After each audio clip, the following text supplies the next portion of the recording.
Team Fukunaga and Waller-Bridge. Will this team work well together? Let's take a look. This is Tom Pizzato And Dan Silvestri from SpyMovieNavigator.com. Join us each episode as we're cracking the code of spy movies together with you. For No Time to Die, in the spring of 2019, the producers brought in, at Daniel Craig's recommendation, Phoebe Waller-Bridge to contribute to the screenplay. Waller-Bridge is known for her crisp, fast wit and comedy, especially from her hit show, Fleabag. Cary Fukunaga is known for his serious directorships, especially in his directorship of the first season of the show, True Detective, for which he won an Emmy. In 2009, Fukunaga directed Sin Nombre, and in 2011, a Jane Eyre adaptation, and most recently, the show Maniac on Netflix. It's been reported that Fukunaga has had a history of clashing with the powers that be over creative differences, which made him an odd choice after Danny Boyle bolted the scene over similar differences. Yeah, kind of an interesting choice. We'll have to look into that a little bit more. Yeah. So, we have Cary Fukunaga and Phoebe Waller-Bridge working on the same project with very different backgrounds. Will each be able to handle the other? And what will they add to the Bond franchise? Can Cary handle humor? Will Phoebe's humor be reined in? Will these various and varying ingredients blend into a succulent cocktail like a Vesper Martini? Vesper Martini. Or a distasteful concoction that no one ever asks for again? Let's order one up and have a sip. After the exit of Danny Boyle, we got Cary Fukunaga and veteran screenwriters Neil Purvis and Robert Wade. There have been reports that Scott Z. Burns of Bourne Ultimatum, Contagion, and Side Effects fame also helped with the script. Phoebe Waller-Bridge was added in the spring of 2019. She said on the Chris Evans Breakfast Show that her contributions to No Time to Die, quote, were about bringing additional ideas to a draft of the script, unquote. She said she was to be a dialogue polisher and to offer things. Quote, it's about just offering different alternatives, unquote, she said. Quote again, they give me some scenes and then be like, can you write some alternatives for this or have another idea about where it could go in the middle or how it would end? And then I would just give them options in various scenes and they would take what they want. Well, now this is actually something they've done throughout the Bond series, is brought in other writers to get opinions of, oh, is there something we should be tweaking here or there? Can we get a little bit of different flavor here? So this is just bringing in a pretty big name, hot, in terms of really current humorist, really from a writing perspective into this. So it should be interesting to see where they take this. Yeah, her background is interesting. And again, interestingly also, she's one of only 2 women screenwriters to ever work on an Ian production Bond film. The other, according to Ryan Latanzio of IndieWire, was Johanna Harwood, who ironically worked on the very first Bond film, Dr. No. Waller-Bridge is an interesting choice. One of her claims to fame was... Wait, I'm going to stop you, Dan, before you go on there. So the first female worked on Dr. No. Yeah. There's rumors that in No Time to Die, that Safin is Dr. No. Yeah, lots of stuff about that. Is there some synergy in that? Who knows? There's another interesting twist, right? I don't know. It could be. Anyway, getting back to Phoebe, one of her claims to fame was turning a play, Fleabag, into a successful serialized television show. That show, she claims, shows a cynicism that she had in her 20s with female rage, which she calls in a Vogue YouTube piece in 73 Questions, uncontrollable female anger.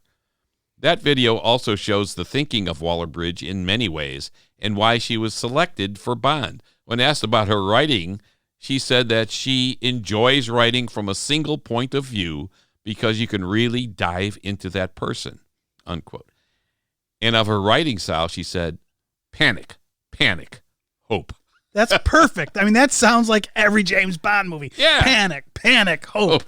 And there are scenes of panic, like the defibrillator, easy for me to say, the defibrillator scene in Casino Royale, which then leads to the hope that all will be all right. Yeah, I like it too. Panic, hope. The Fleabag main character, played by her, Phoebe, is very much like her. Deep down, she's a hopeless romantic and also lives to make you laugh. And when asked, what would you like to be remembered for, she quips, making people laugh. Well, in the Daniel Craig James Bond, there's not been a lot of laughter. Which makes you think, what are they bringing in Phoebe for here? Okay, let's try to figure this out. From an interview on The Tonight Show with Seth Meyers, she said she loves shocking the Fleabag audience. And she does. Really does. With every scene, she pretty much shocks the Fleabag audience. She's pretty good. Her technique of looking into the camera and talking to us, the viewers, the audience, while the scene is unfolding is brilliantly used over and over again in every conceivable scene, from casual conversations with another character to sex scenes where she comments on what exactly the guy is doing back there. I mean, it's artfully used. It is artfully used. Now, the breaking of the fourth wall, which is what we call it when they actually talk to the audience directly, it's intriguing to me that she uses it in Fleabag and she does it really well there, and it works for her. But it's also really easy to overdo that technique. She doesn't in the movie or in Fleabag, but it's something that, you know, if the producers here for No Time to Die are thinking, oh, maybe we'll throw some of that in there, be careful because it's really easy. Yeah, it only happened on an Emergency Secret Service. Yeah, exactly. So it's never happened to the other fella. Yeah, that's really the only line. But actually, with the Fleabag stuff, I'm waiting for her to look at me and tell me something. Well, yeah, but that's really the premise of that show, and that's perfect. Which is not what you get in Bond. I mean, probably the best example I've seen of this is really Ferris Bueller's Day Off. Yeah. Right? He'd look at the camera, he'd say stuff, and then after the credits, he'd walk. He's like, "What are you still doing here? Get out of here!" Yeah. Right? I mean, so that was really done really well. Like you mentioned, the On Her Majesty's Secret Service, that never happened to the other fellow line, is really the only one I can really think of that was a true breaking of the fourth wall. Now there were some Roger Moore looks. He looks at that might have. Yeah. Maybe he's breaking the fourth wall there. Yeah, but you couldn't be sure really on those. But so in No Time to Die, though, it would totally be out of Daniel Craig's interpretation Bond. It would be way out of character. I doubt that would happen. Now, Phoebe did a series prior to Fleabag called Chasing. Mm-hmm. And it was another humor with some darkness to it. But there was none of the breaking of the fourth wall in there. So I think it was just a technique she used for that show, not something she wants to continue going forward.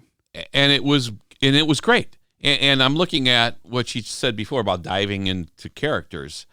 And she does this extremely well in Fleabag. Not only her own character, which you would expect because she's playing the character, but the character of everyone else in the show is this deep dive into those characters. You learn quickly a lot about each character just from what they're saying and the script she's writing. And like you say, quickly, because I mean, the Fleabag's only a 28-minute or something like that. And it's a daunting task to do that. Yeah. So she does it really well. That just shows you the brilliant writing skill that she has. And of course, she wrote Eve, Killing Eve, which is a spy thriller, MI5, right? A spy thriller as well. And she has other acting experience as well, and she brings that to the writing table. So this is kind of unique that she's a screenwriter, but she's an actress too, and that combination is kind of cool. She was on Broad Search. It was a UK crime drama show. She was in Star Wars as L337, a droid, even though she said she never saw a Star Wars film before. And didn't know what a droid was. Yeah. And in films like Goodbye Christopher Robin's, Iron Lady as Thatcher's Meryl Streep's secretary, and Albert Nobbs. So there are famous actors who were also screenwriters. There are some, like Tina Fey, Mel Brooks, Woody Allen, who else? Matt Damon, Sylvester Stallone. Emma Thompson. Emma Thompson. And a lot of others. This lends an interesting dimension to the screenwriting, and Waller-Bridge is many-dimensional in the best ways. So what she said about diving deep into the characters is why I think she's on the Bond, on No Time to Die team. So is it any stretch that she can add a fourth dimension to No Time to Die? No. Let's just hope it's not breaking the fourth wall. No, I just don't see that. Yeah, I don't see it either. It just no, I just don't see it happening. I hope not. On a YouTube video that I watched by MS Moso, MSMOSO. 10 Reasons to Know Phoebe Waller-Bridge, it's called. She says she was brought into the Bond film to, quote, spruce up the script to make it more lighthearted and witty, unquote. From all of what we've seen so far in clips, trailers, and other teasers from Eon on No Time to Die, nothing really looks... How much lightheartedness is she adding? Nothing looks lighthearted to us anyway. But Bond films always are witty, and comic relief quips are used. And they put us, the audience, at ease just for a brief moment. I mean, that's happened in every Bond film virtually. Especially back in the Roger Moore Although days. Craig doesn't have a lot of funny quips in any of his movies so far. I mean, unless the bitch is dead is a funny quip. Yeah, right. There's no doubt, I don't think that Waller-Bridge can infuse these types of elements in No Time to Die, but we haven't seen any in any of these clips that have been released so far. So we're guessing she may have written some of Nomi's lines.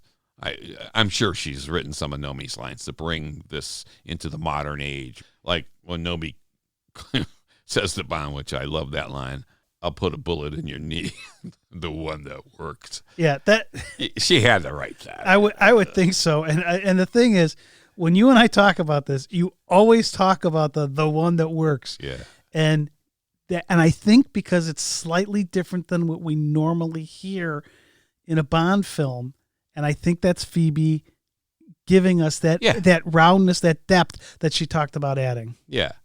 Yeah, and this is the dimensional aspect. I think that's why they got her in here. You're going to add quickly, and if the audience is going to learn quickly the deep dimension of this character in a couple of lines, which she does all the time, inside out in Fleabag. Yep, which is terrific. So watch her being interviewed anywhere, and she is fast, quick-witted, sharp, articulate. I mean, she's just fun to listen to, and she's instant, fun-infused answers to virtually any question you ask her. And she clearly has this signature wit that they're talking about. She's somebody you just want to spend an evening at a pub with. You could just laugh your ass off. Laugh your ass off. You could with her. Give us a half an hour with you, Phoebe. We'll just laugh our asses off. I would enjoy that immensely. Yeah. From a wonderful article from Entertainment Weekly, Rami Malek gives us some insight into Waller-Bridge's role, saying she had considerable input on his character. Quote, she had quite an impact on what I was doing. And he also said, I'd have long phone conversations with her, giving her context into what essentially we were looking for in these scenes. And she would turn things over incredibly quickly. Unquote. Then in a very revealing line, Rami tells us, quote, we know her as a very witty and funny writer, but she's got a knack for drama and tension as well, unquote.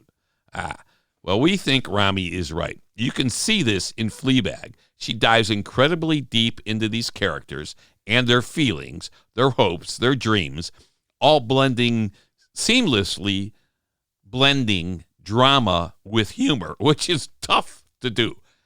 Very tough to do. So, yeah, we think she can add dramatic touches to the Bond film as well, because she is a great writer.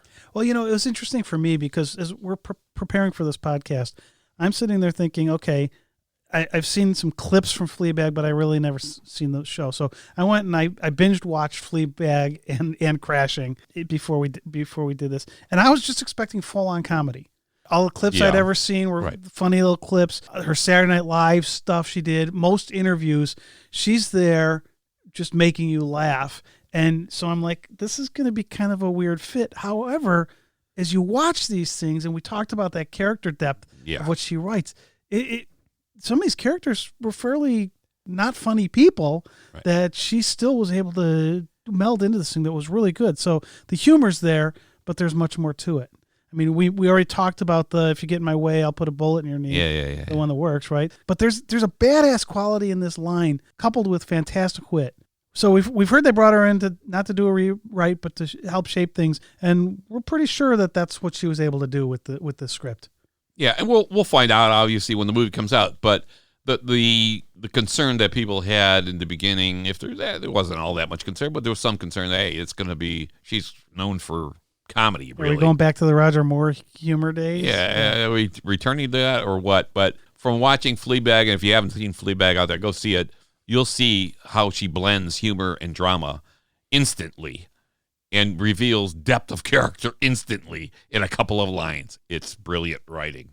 In that same piece in Entertainment Weekly, Waller-Bridge said she wasn't hired on to address the misogynist attitudes of Bond because she said the producers were already doing that themselves. And the piece tells us Barbara Broccoli said, Craig's spy is a good fit for the age of Me Too. Quote, he's evolved like men are evolving, one hopes, she says. And she said, Daniels brought a lot of humanity into the role and to his relationships in the film. He's got vulnerabilities. He's much more 21st century. So Waller-Bridge is right. Her role in No Time to Die is not to address this issue, but to help focus on character development and diving deep into characters, which she loves to do. And Rami may have confirmed that. And if we go back to an article that was from May 2019 in The Guardian, she was speaking to Deadline, and Waller-Bridge, she downplayed her centrality to the script, but she confirmed that she was treating the gender politics of the character seriously. So we talked about the misogynistic Bond, right? Yeah. She says there's been a lot of talk about whether or not the Bond franchise is relevant now because of who he is and the way he treats women. I think that's bollocks. I think he absolutely is relevant now. It just has got to grow. It just got to evolve. And the important thing is that the film treats the women properly. He doesn't have to. He needs to be true to his character. And I'm really happy to hear that, especially when she says he doesn't have to. So they let Bond be Bond, but let the people around him adapt more. And with all the speculation we've heard for the past few years, it's really refreshing for me to hear somebody say, hey, we're going to let Bond be Bond. He doesn't have to evolve that much. Yeah. And Broccoli gives us a little insight into the new film as well when she says Bond at the end of Spectre, that, what did he do? He decided to go off with her, Swan, and to try to have a normal life, which we completely blow a hole through at the beginning of this one. He starts off on a romantic journey with Madeline and then believes that he's been betrayed by her. Lea Seydoux, who plays Madeline Swan in Spectre and No Time to Die, adds, shit happens. Everything falls apart. Okay. So hopefully the movie doesn't. Yeah, we're getting a few clues in there as to what the thinking is. Anyway, we think the choice of Waller-Bridge is a brilliant addition to the Eon Bond team. Now, let's talk about Cary Fukunaga and how Waller-Bridge and he will do the zipper merge. Now that actually sounds a little kinky. Yeah. But you know what it is. Well, I know what it is because I think I used that term in front of you, and you were like, what the hell is that? No. Zipper merge on highways. Come on, we're in Chicago. We got a million cars all over the place.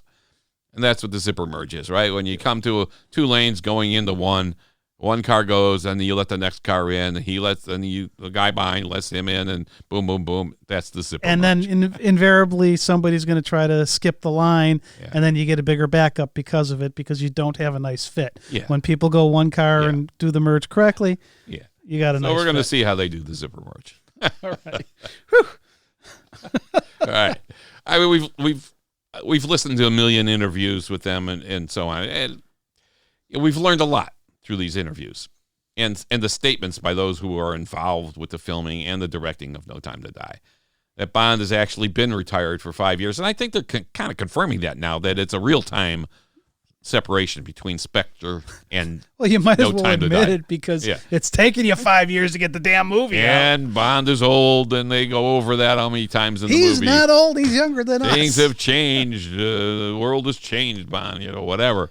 So anyway, it is 5 years later, and it's real time, and 5 years have passed in Bond's life. So we're going to see now what happens 5 years later in No Time to Die. So we've got Phoebe brought in to do some of the rounding out the writing. Yeah. But then they brought in the new director. So looking at Fukunaga, his background in serious-oriented stories, is this going to fit with Waller-Bridge? Will they be able to do the zipper merge? To me, Cary was a really interesting choice, especially when you put it in context with Phoebe. Because of his back work being generally fairly dark or not very humorous at all. No. It sounded like when Eon Productions was looking for the director for No Time to Die originally, Fukunaga was busy. Broccoli said that Cary wasn't available originally. Yeah, it made it sound like that was going to be her first choice, which I never heard before. But at the time that decision would have been made, there was an announcement that I read about that Cary was going to do a biopic about Leonard Bernstein, starring Jake Gyllenhaal, called The American about this time. It was an interesting name choice since in 2010, George Clooney did a movie with that same title about an assassin. yeah, Right. Good. So, but it might have been that this Leonard Bernstein movie was why he wasn't available. But after I saw one announcement about it, and I haven't been able to find anything since about that movie. Okay, so about Danny, Broccoli said in the Entertainment Week article, the movie he wanted and the movie we wanted to make were not the same movies. And Boyle had said, quote, what we were doing was good, but it was obviously not what they wanted, unquote. So, okay, all right. Fukunaga is the first American to direct a Bond film for Eon. And that's pretty amazing. Yeah, it really is. That's because I know originally they didn't want to keep it in the UK directors. Yeah, we know Raymond Benson, who was the first continuation author for the Fleming people. He was the first American to write the continuation. Right. So now he directed Beasts of No Nation as well as the first season of HBO's True Detective. He did Maniac, which is a TV series, the movies Sin Nombre and Jane Eyre, and other projects. Yeah, those have all been serious, not comedic works. So in comes Waller-Bridge to his directing life. So he doesn't have a background of a lot of movies that he did.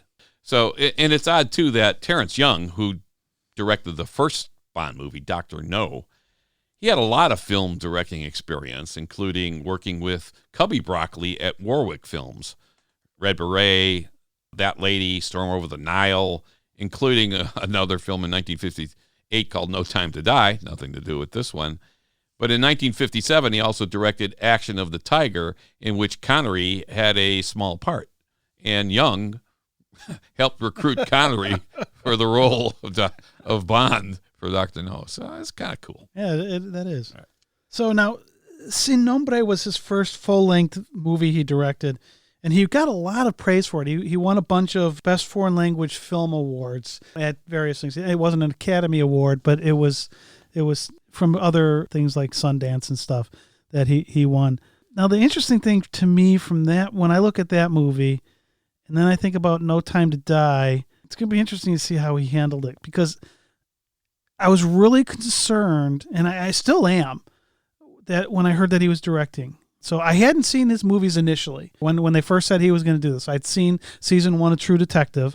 I'll explain that in a minute. I didn't see Jane Eyre, and nor will I. That's just not my type of movie, right? No offense, I just not my cup of tea. But then I heard him. There's a quote that's actually posted on IMDb, so I don't know where it came from. It's attributed to him. When I see an image in my head that compels me, where there's this mystery about what's going to happen next or could happen next, I'll be intrigued.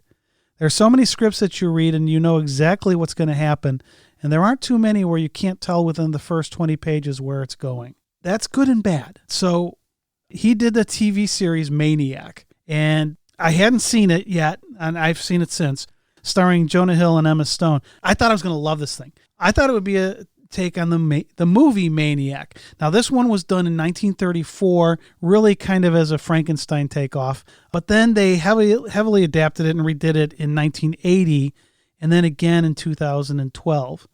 If you don't know these movies, they're pretty disturbing movies that I thought was going to make a great TV thing. I mean, you've got this guy who scalps women and it's horror film stuff. Now, the 1980 version starred Joe Spinelli and our good friend Caroline Munro. Yeah, Caroline Munro. Now, nice. She was Naomi in The Spy Who Loved Me. Yes. The 2012 was a remake, a direct remake of that with Elijah Wood as Frank. But these were horror movies. So I binge watched the TV show Maniac, and I was disappointed because it wasn't a continuation of the movies. It was actually well done. It wasn't what I was expecting it was going to be. But I also didn't figure out until sometime late into episode 3 where I started understanding what the show was about. Mm-hmm. Which brings me back to his quote of, there aren't too many where you can't tell within the first 20 pages where it's going. So it seems to me like he takes a long time to set things up, like I've just done in my explanation here. Mm-hmm. Right? Yeah. Right. But in season 1 of True Detective, it's really where he got his bona fides in the industry. His star really rose here. It wasn't until a 6-minute long tracking shot in episode 4 that things really started to come together. So in Maniac, it was towards the end of episode 3. In True Detective, it's at the end of episode 4. So the fact that it took until episode 4 of these of True Detective and episode 3 of Maniac to hook me has me really nervous about No Time to Die.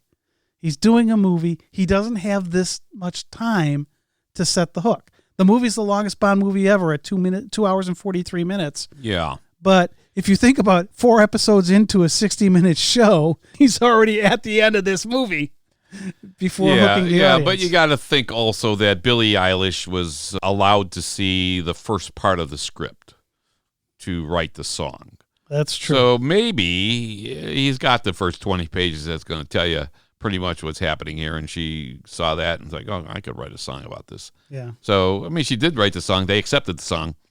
Yeah, that's true. So there might be something to that. Well, that's true. And, he's also set to do action without cuts is infinitely more exciting. So with the Bond action and all the action in Bond, it'll be interesting to see how he does that, where he doesn't do a bunch of cuts to be able to do this. So after I looked at the TV shows, I went back and I watched the movies Sin Nombre and Beasts of No Nation. Sin Nombre it's a foreign language film, so it's all English subtitles for us here in the U.S. Beasts of No Nation, I actually had a hard time sticking with it. I loved Sin Nombre. I thought it was great. But Beasts of No Nation, it was beautifully filmed, but the story, it didn't really captivate me, and I actually quite often find my mind drifting elsewhere. And it's also interesting to me that both of these movies have a young person that has to commit his first murder. Sin Nombre, part of it's about a gang. Beasts of No Nation's about some revolutionaries. So both movies had intense scenes and had some good action fighting. And when those things were on, they were really well done. Right? So if Cary's directing that and he's directing Bond, which is going to be having, there's fights and stuff in Bond, I think that's going to be You'll think he'll be fine with the action scenes. I think the action scenes will be good. Well, and all the clips we've seen so far would confirm. And especially if he does them without a bunch of cuts, that'll be interesting to see. So I do believe that Cary does know how to not wait too long to help us understand what's going on. Like I thought he waited too long in TV shows. Let's hope he follows his movie history and not his TV history here. And getting back to the discussion about how Bond would treat women, there's another quote of his that may offer some insight when he was discussing True Detective. This is the quote. True Detective would not pass the Bechdel test. I think that's how you say it. Bechdel test? I'm not exactly sure. It's somebody's last name who I don't know. But that's actually an interesting point, because if you look at his work, his prior work, he didn't have a lot of interaction with women. And this test, the Bechdel test, is really a test for how a movie has active presence of female characters and how well-rounded and complete their roles are. So the test is actually pretty simple. 1, it has to have at least 2 women in it. Uh-huh. They have to talk to each other about something other than a man. Yeah, there you go. So, and just from the trailers, we know that No Time to Die is going to actually pass this test. I don't think there'll be any issues with women in No Time to Die in terms of having major roles, speaking roles, and not talking about men. Yeah. Now, it'd be interesting to go back to some other older James Bond movies to find out if they'd pass it. Yeah. But it's interesting when they're talking about trying to modernize how the approach to women is in this movie. Passing this test is actually an important piece of doing that. Yeah. Right? And something that Cary hasn't always done in his earlier works. So, Dan, you know that I've got a data background, right? Database background, right? So it's all, to me, everything's all about data. And I'm going to be intrigued to see how they use analytics for how they design some of the scenes and the work they did in No Time to Die.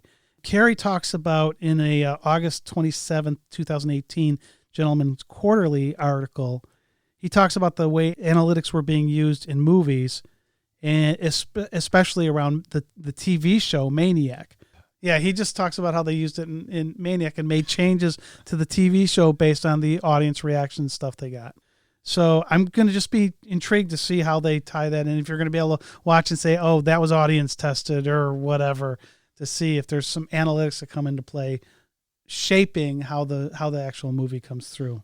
Now, another thing that he talks about is he says, I think the semantics of miniseries for a network is that it has an end. So he did Maniac. He did True Detective. Uh-huh. Both of those series had a beginning, a middle, and an end. Now, does he consider Bond a miniseries? Especially when we look at the Daniel Craig Bond. Because you've got this arc that kind of goes through 4 of the 5 movies. They went out of their way to do that. Yeah. So does it mean that Bond has to have an end? Is that what he's telling us? Well, a miniseries, by definition, demands an end because it's a miniseries, period. It's going to have an end. Series equals beginning and end. Not necessarily so for Bond. It's gone on from some 1962 to now. And the question is, do they want it to end? Do they want Bond to end and continue on with another 007 character that may be a female, or what? We don't know. That's what we have like 18 podcasts on. And we don't know what the hell's going to happen. But I don't think they're going to want it to end. So I don't think he's got anything to worry about there. Okay.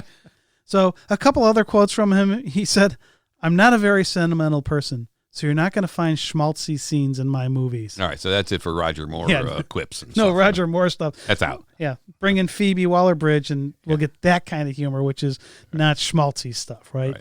And then he also says it's rare that you can promote a love story and feel fear in a film. I don't know. I think a lot of Bond films do that. You know, he's got these love interests, at least.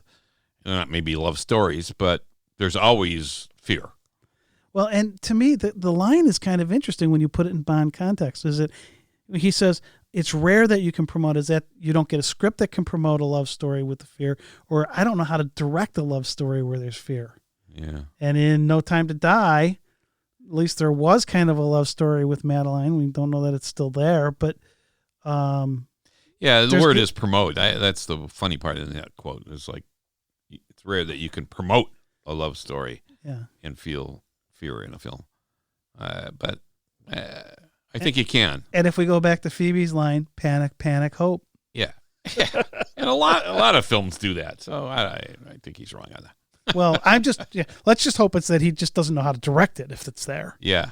But he always wanted to go to England though, right, Tom? No. My favorite line, I've certainly never been dying to go to England my entire life. Okay, Cary. So where is Pinewood? Let's see. So Ian Productions has put together an interesting creative team mix for No Time to Die. You've got Neil Purvis and Robert Wade back as writers for this one. They gave us Tomorrow Never Dies, Die Another Day, Casino Royale, Quantum of Solace, Skyfall, and Spectre.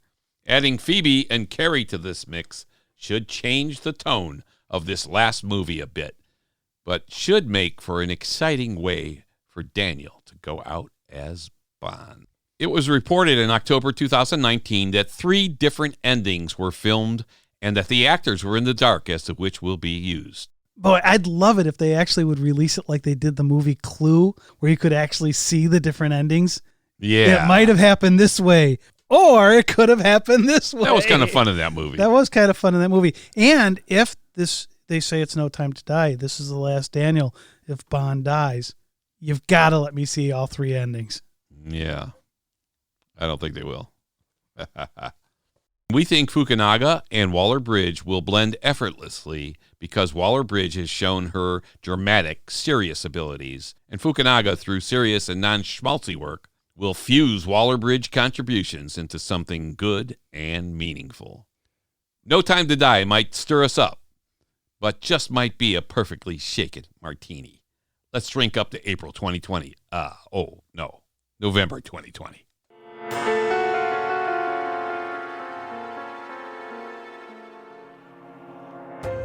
So this has been Tom Pizzato And Dan Silvestri. from SpyMovieNavigator.com. Join us for each episode as we're cracking the code of spy movies together with you. You can find us on Facebook, Instagram, and Twitter too. And don't forget, go to SpyMovieNavigator.com, press the big red button, and you can leave us a message and let us know your thoughts.